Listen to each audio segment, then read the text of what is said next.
Making sure you got me. Can you hear me now? Yes, I can hear you. Making sure you got me. Can you hear me now?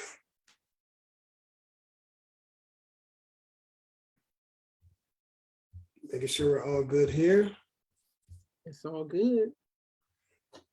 Well, we're gonna rock and roll. I believe we're good to go now, so we're gonna get it going because you know the Most High and the ancestors are blessing us in this moment. So I'm not gonna waste any more of these moments and get it started. Yes. First of all, let me welcome everybody out there in Facebook land and Zoom land for another episode of Peace. Please educate all children equally. And tonight, you know, this person really needs no introduction, but I'm gonna give her her flowers, give her a small introduction. But as we engage, you're gonna find out what it is. We're gonna get it popping and get it going. We have tonight Dr. Crystal Edwards. She's an education reformer, a community advocate, a power speaker, and a leader of change. But tonight, we're going to talk about her organization, her amazing organization, Empowering Single Moms. Before we get into empowering single moms, first of all, you froze up a little. What was your question? You froze up a little bit. I said, how? I think you said, how's it going? Or how am I doing? Okay. I am doing well. I'm feeling a little rejuvenated and just always excited for a new day to do the work. Always. Nice. So just even this is doing the work just by having conversations and letting people know what work needs to be done or what work, you know, is going on so they can be a part of it, so they can hear, so they can absorb it. So I just am grateful, you know, for the opportunity to be a servant, because that's the way I look at it. I never think of, you know, what people's perceptions are of me and what I'm doing. And, you know, it's not the ever she do. I never think, I'm just like, it's Crystal the servant, washing the feet of communities. That's it. So I'm doing well. It's awesome and amazing. I see we're getting us a few buffering issues and whatnot from time to time. I'm gonna pause for a second. I'm gonna try something else real quick. I'm gonna see if I can move to a different spot and see if it'll be just a little tad bit better. Okay. Just pause for 1 second. We're gonna do that. All right.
Oh, okay.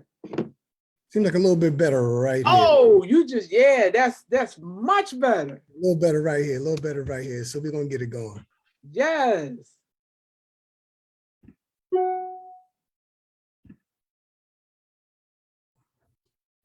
So tell me about your organization. Tell me why you started it. What was your inspiration? Oh man, let me tell you. So my inspiration was the life that I was living then. So at 25, I found myself coming out of Temple University, but I was going through a separation and subsequently a divorce, and I had two small children. Um, and in that span of time, so we're talking about 1998 to about 2015 when I actually incorporated Empowering Single Moms. So let me just say, Empowering Single Moms Inc. Okay, is a 501c3 nonprofit solely based for single mothers who are on public assistance. That's the caveat, to get them to become self sufficient and leave the system behind. Because one thing I do know is that when you're in these trenches, when you have a plan, okay, you can come off that system. Because, and especially for Black women, because what folks love to do is try to keep us distracted over here on the system. And then when it comes election time, they blame us for the ills of the system. You can't have it both ways. Okay. So through my trial and error, I was able to come on off of that system. Now, a system I had paid into. According to Roosevelt's 3Rs program, Reform, Relief, Recovery, I fit the requirements of being able to be on that system for such a time as this, that I needed it because I was a taxpayer. I was a worker. I had a full-time job. But a divorce came around, knocked me flat on my ass. Okay. And then there were certain things that I needed assistance with. Right. And it was, Medicaid, maybe food stamps from time to time, never any cash. I never took cash from the system. That wasn't my thing. Okay. And like daycare assistance, because my thing was working. So I see women going through that now. Okay, because when people see single mothers, they swear that you've been sleeping with everybody outside. They swear you got a whole bunch of baby fathers.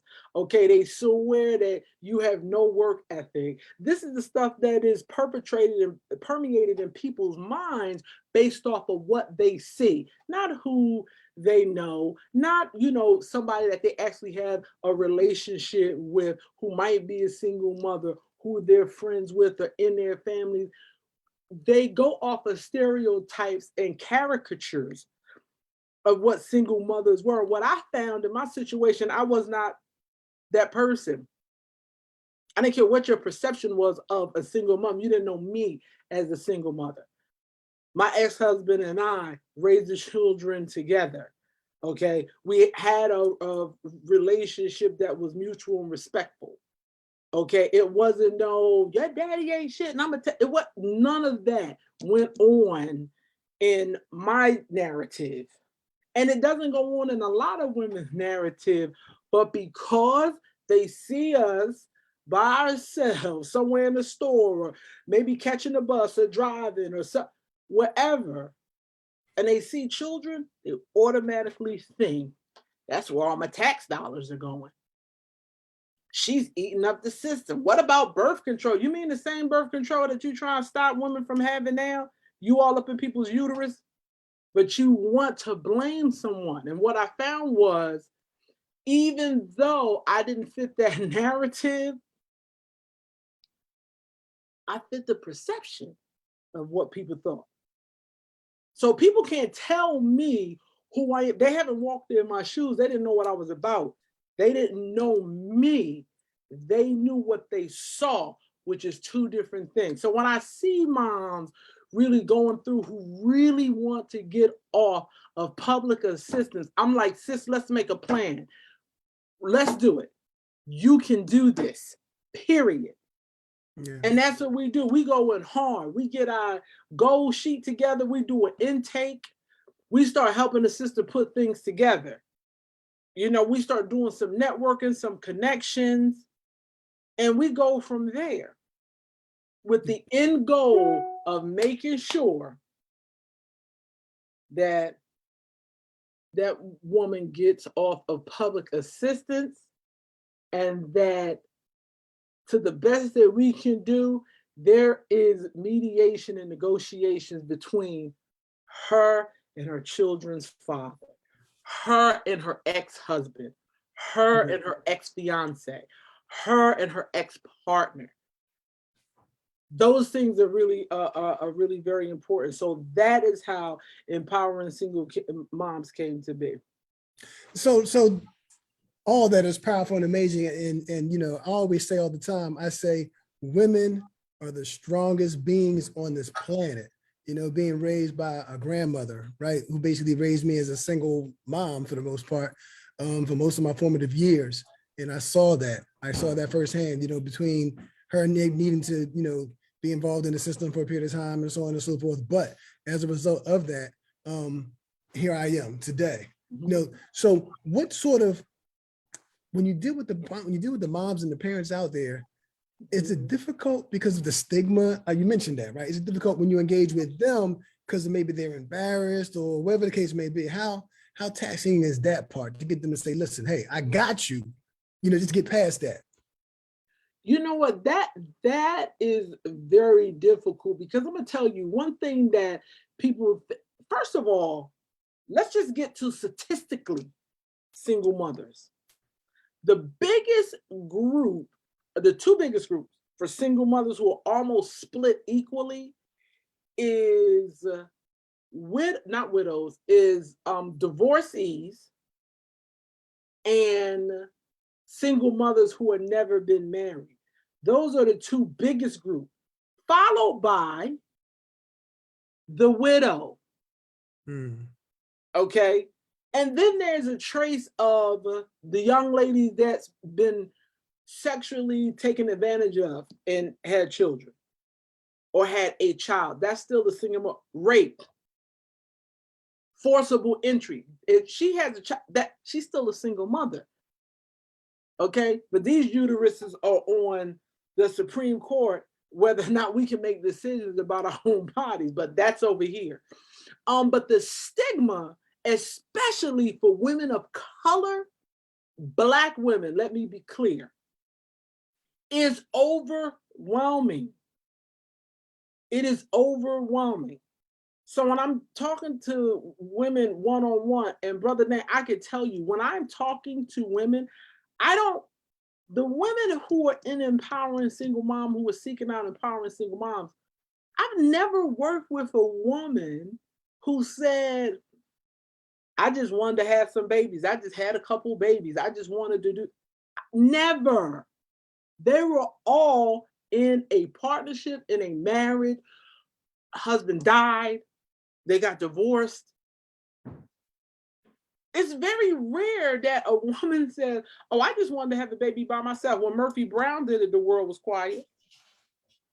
When we have celebrities that go, honey, you had one of the Kardashians, one of the young Kardashians, when she was a 19-year-old single mom, but because there's money involved, the world looked, they was waiting on her baby. But Kiki around the corner, the world ain't wait. They think that Kiki is raping on the system. Okay, but if you have money and you have a single, you know, you're a single mom, even the wording is different. And I want people to actually go into your Google search and put in when the Kardashian and rapper guy had their first baby, or even had the second one, and read the narrative. Oh, it's a celebration. It's a celebration. But look up the others. Look up the neighborhood. Okay, look up the statistics when it's about Black women, and all of a sudden the narrative changes to like, you all are leeching off the system. You don't want to do what? That is the furthest from the truth. And those are not the women that we work with. When we go out in the community, no, women want help. They want help to be good mothers, to have great relationships with their ex-husbands or their former fiancés, boyfriend. They want good relationships, and they just want decent child care. so they can work. I've never worked with somebody that said, oh, I don't want to work.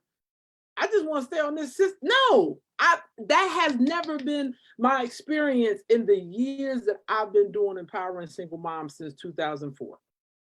Never. I've never had someone say that to me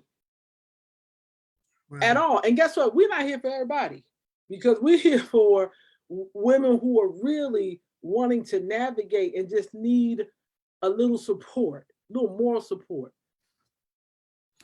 You know, to have an ear to lean on. How can I navigate this? You know, so that's not, so when I hear that stereotype, I'm like, if you don't get the hell, like, go somewhere with that. You don't even know what these women are about. So it really gets very frustrating. You mentioned earlier, you know, about some women sometimes that may have had forcible, you know, entry and then produced babies and so on. So let's get into a little bit about, say, domestic violence and the impact of domestic violence and some of the ladies that you service with now.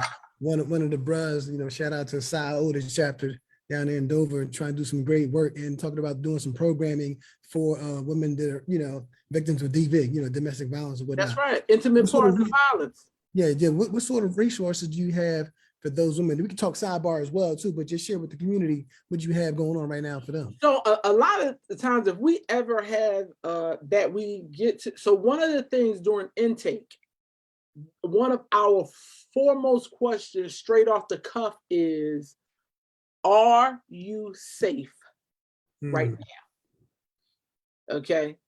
Are you safe? Now, let me knock on wood. The women have been like, yeah, we're safe. Now, it's some that, you know, are going through a split up phase, and they're like, right now, things are cool. If they get a little, you know, rickety, you know, we're sure to reach back out and let you know. But one of the things, whenever we safeguard that by making sure we have shelter that we can partner with, and making sure 911 is called.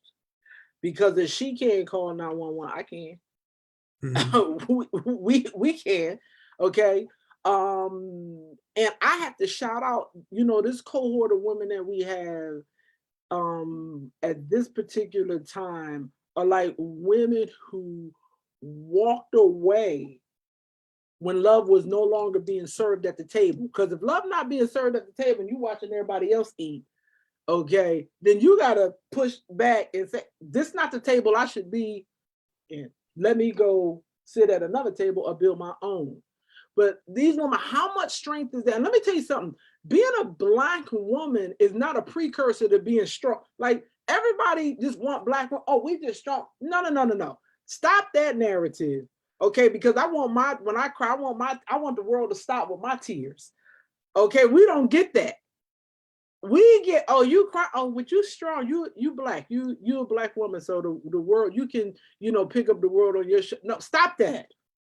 You know, give some grace and mercy to the sisters who really are trying, and we're not going to be strong every day.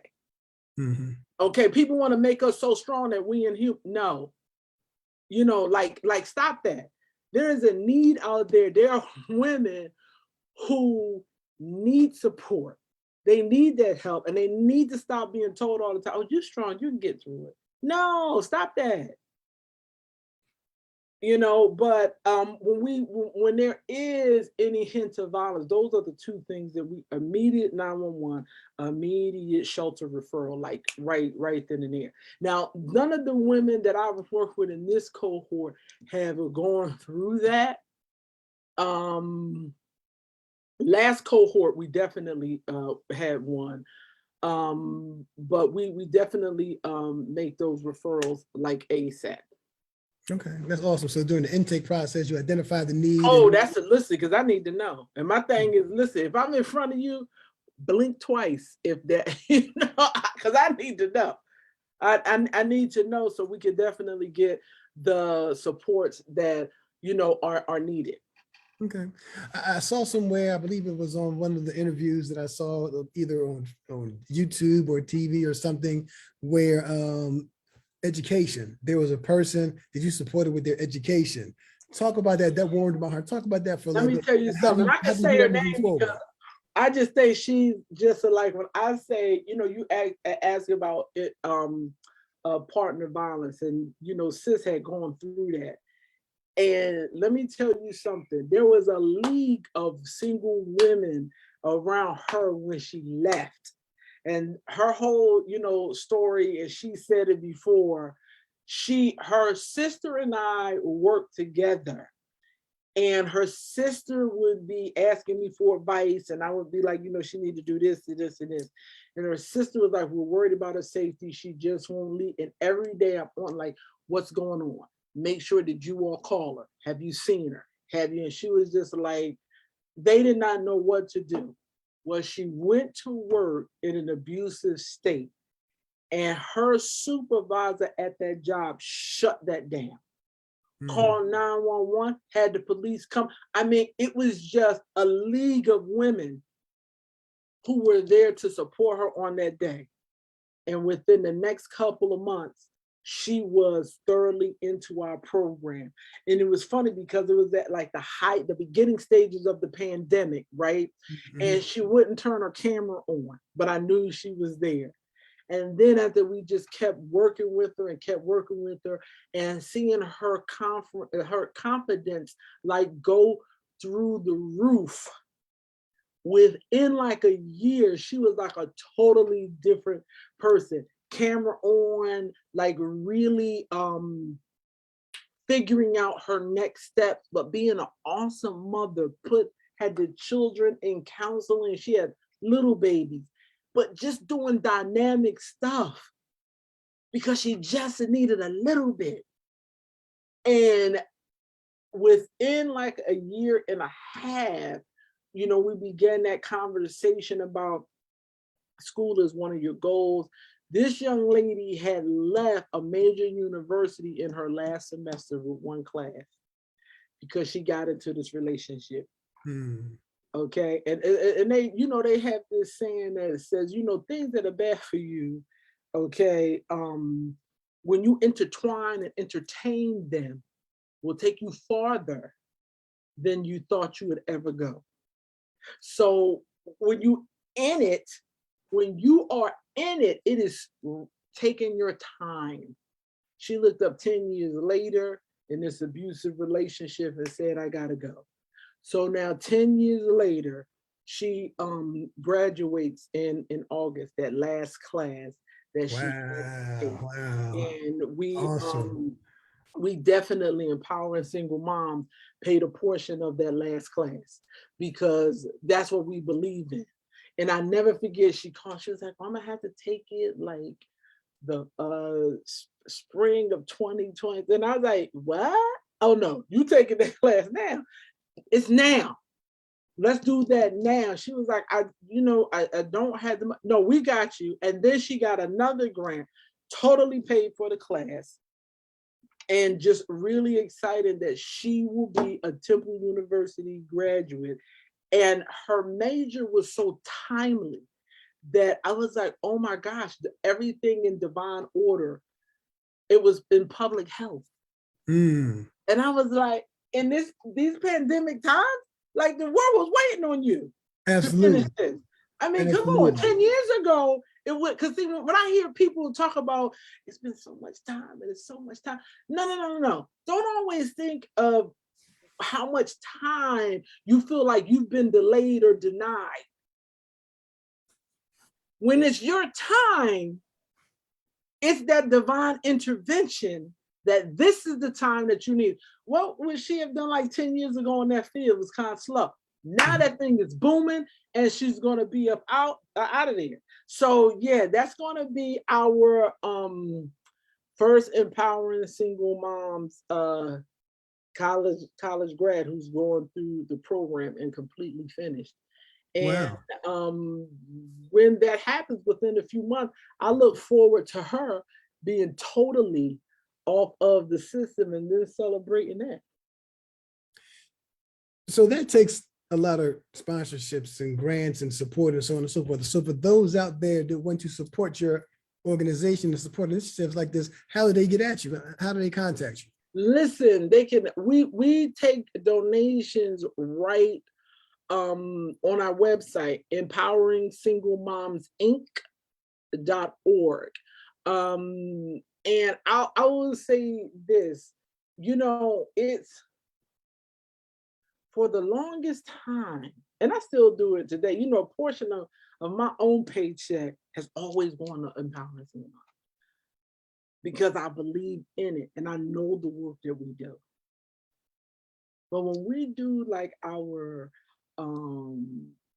fundraising drives and everything like that, I had people who have said, listen, I only got $5 or I only got $10, but I want to do what?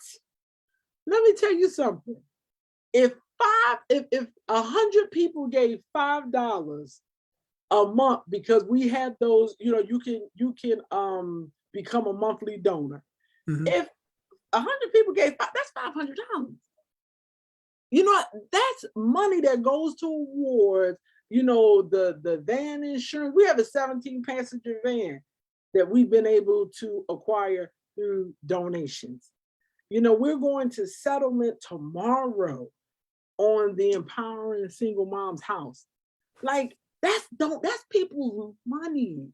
Right. We don't take not one penny for granted. I mean, we elected the first Black president off of $5 and $10 a month donations. Yes. Okay, so power to the people, because power of the people.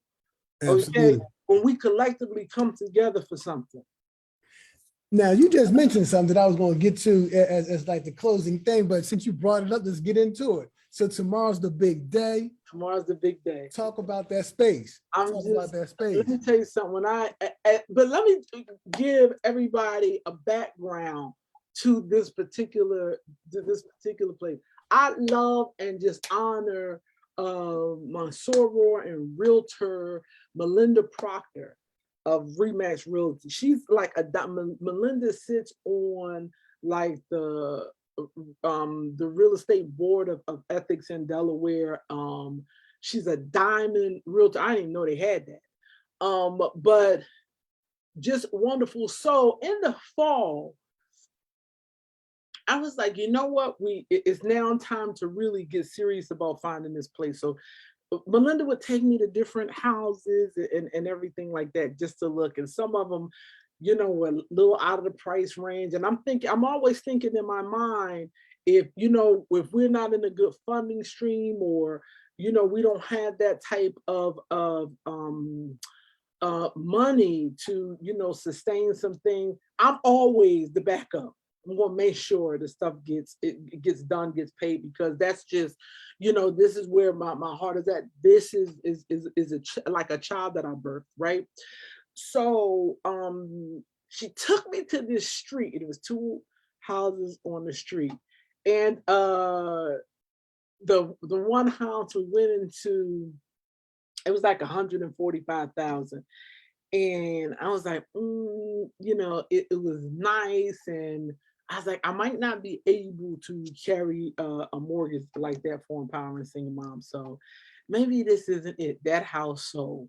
Then she took me to one across the street, and it was like 110. And I was like, okay, this is a little bit, a little bit better. It's a little smaller.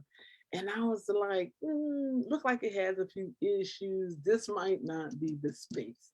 So that was in the fall. But on that street, every time we would come outside, I would get this feeling like, but this is the street. It's not these 2 homes, but this is the street. Bus right at the corner, field right across the street. This is where we'll be able to see the women and do the work and have our meetings, and I could just feel it. So fast forward a few weeks ago, I see it's like an alert that came on my phone about something just hit the market, and I look, call Melinda, hey, can we go see it today? Yes, it was on the same street. Wow. It was literally the house next door from the one we saw in the fall. From the first one, the first one. The first, and Okay. when I walked in, it was like a calm, like the ancestors were saying, "This is it. This is the house for empowering single moms." And we came to do the inspection like the following Saturday. So I put in an offer in that day. Then learned it was some old people, so had to. This was it. I didn't care. This was it. So that Saturday, we were there with the inspector. This lady had walked across the street, but she waved to me. I was on the porch. I said, "Hey, how are you?" She was like, "Bob." Melinda pulls up. The lady comes out the house and said, "Hey, are you a realtor?" She was like, "Yeah." She said, "Do you mind if I just walk in?" And she lived right across her. She said, "My mom, this was my nanny's house. And I haven't been in there since she passed, and we moved everything out. We sold everything and put it in storage and things like that." And she was really emotional. And I said, "Wow, this woman looks real familiar." So she goes through the house. She's having a moment. We're very quiet. We let her have that moment. So then she said, "Hey, are you going to live here?" And I was like, "No, my mom will be here. We got some things that, it's a nonprofit that I'm running." And so my realtor never tells me to tell people, what I do or what we, because you don't own it yet. You just, she looked at me and she said, "Crystal, tell her what it's for. Tell her what you do." So I said, "Well, it's a nonprofit empowering single moms. We'll be having, our intakes here. We'll be having, our meetings with our moms, the counseling, the parenting classes. All this is our home base." She starts crying. She says, "My Nana was a volunteer for decades at the single mother house, like down the street." And I was like, "What?" She said, "My Nana worked with single moms." Wow. All her life. Let me tell you something. When she said that, now a good sister had to break. I could not, because before I even met her, the first time I was in that house, it was such a calm. I was like, "This is it. This is it. The This ancestors. is where I'm supposed to be." Yeah. To continue the work that woman had done in that house, raised her own children, Right. okay, and with her husband or whatever, and then gave back to, we were just all a crying mess in there. And then to find out who the lady that was talking to us was I can't give her name, but I was like, "What?" And she took off her, and I was like, "Oh my God, it's so," I just couldn't believe it. So that's the space. That's where it's supposed to be. And, it'll be set up for like transitional housing. If we have a mom who is in one of those abusive, Sure. Like a respite spot, like a respite house. like just to a spot opens up in the next couple of Yeah. days. Yeah. Her, a hiding spot. That's what it's for. But who knew? I mean, who knew? It was mind blowing. It was when you get that type of alignment and that type of just patience. I could have said, "Yeah, let's do this house right next to in the fall," but that wasn't it. That would have been out of order. I had to wait for what God had purpose for us to do. And Yeah. it was right there. All of those blessings, the fact of what you're doing for these moms out here, the fact that, the Most High put you in that space, continue the work that lady was already doing, like, that's just divine, right? That's just God. That's just God. That's all it is.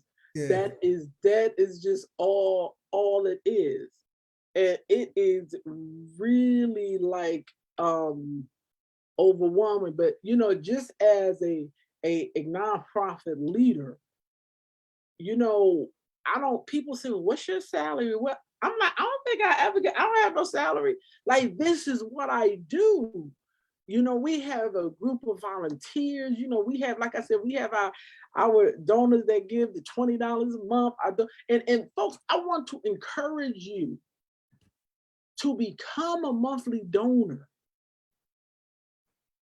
because it's changing lives. If you can sacrifice just one Starbucks coffee for us a month, or one happy hour. Now, happy hour is a little bit that'll probably be like a $50 a month though. But but just something that you think is small collectively is huge. It's huge. Yeah. And so I just want to encourage folks. So, I know what you got to do tomorrow, multiple things that you got to take care of. I'm not going to keep you too much longer, but so people out there that are watching this right now, and this will be shared in different spaces and YouTube and so on and so forth as well, so they can get at you. Again, tell them your website and how to contact you. Oh, absolutely. It is Empowering Single Moms with an S, Inc.org. Empowering Single Moms, Inc.org. And you can follow us on Facebook, and you can follow us on Instagram. I can't get into that Elon Musk thing, so we do not have Twitter.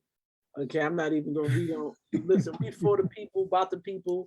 Okay, it doesn't matter what single mother. There's a single mother in every ethnic group. We serve them all. Right. We serve them all. And like I said, Black women become overrepresented in anything that America seeks to destroy a society. So we really just ask you, follow us out here. Please visit our website. And we just look forward, and refer a single mom, refer her to our book club, refer her to our empowerment programs that we have. Solid Sunday is twice a month. We get on Zoom at 6:00.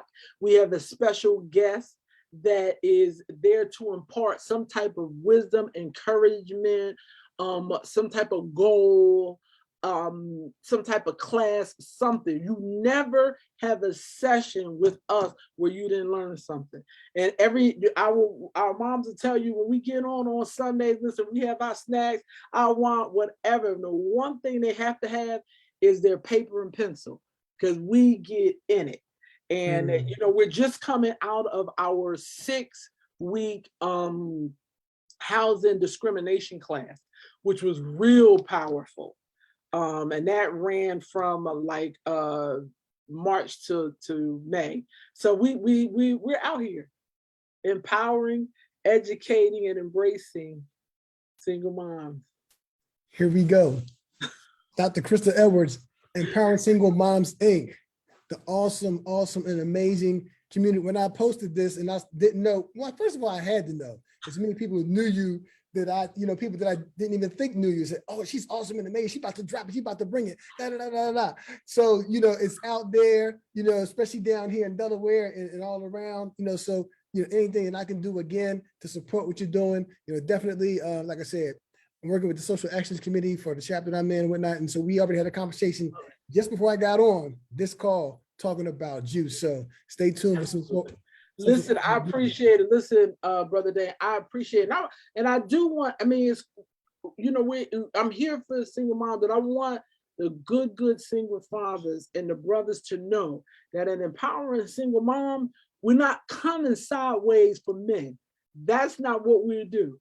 We are coming to make sure that we are pouring into that mom to be able to strengthen that relationship with who she is no longer involved with for the sake of those children.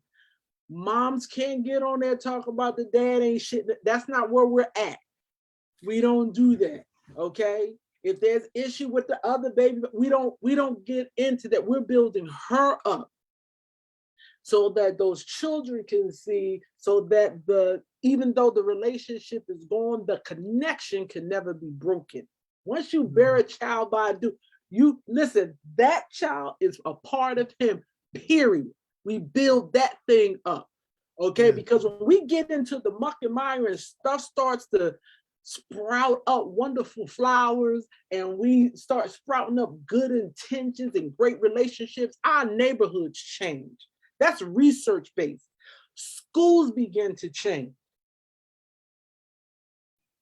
Connectivity, humanity, being together. Okay, and I tell people all the time, my ex-husband is like a good cousin.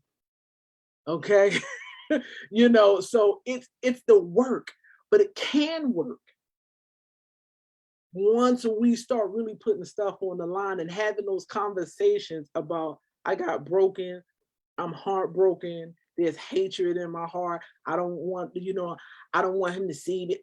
Things are like, once we start really cutting it and really helping that sister understand and really calling the brother in to have these type of conversations for the sake of them children, because I tell single women all the time, who he's with is with none of your business right now.